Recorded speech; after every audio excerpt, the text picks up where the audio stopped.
chú lắm. Nhớ chú bao nhiêu, cho cảm ơn cha thật nhiều.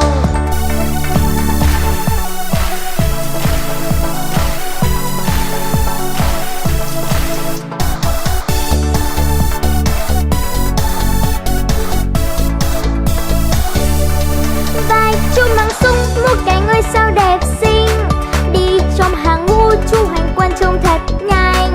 Chú bộ đội chúng cháu yêu chú lắm, súng chắc trong tay chú canh giữ cho hòa bình. Canh giữ biên giới dưới trời xanh xanh của ta, canh nơi biển cả dưới đảo xa nơi tiền tiêu.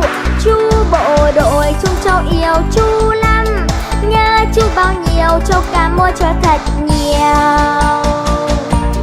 Vai chú mang súng, một cái ngôi sao đẹp xinh, đi trong hàng ngũ chú hành quân trông thật nhanh. Chú bộ đội chúng cháu yêu chú lắm, súng chắc trong tay chú canh giữ cho hòa bình. Súng chắc trong tay chú canh giữ cho hòa bình.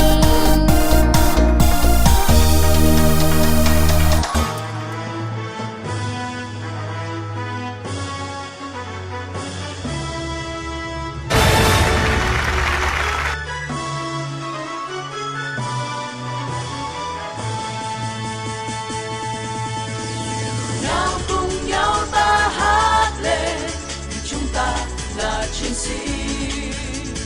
Nào cùng nhau ta hát lên, vì chúng ta yêu cuộc đời.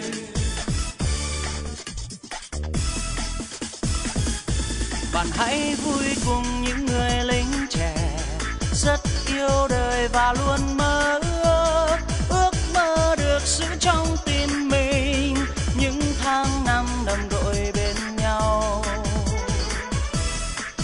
Đời lính có khi thật nhớ nhà, nhờ gió đem lời yêu thương gửi tới nơi quê nhà, nơi có những vì sao.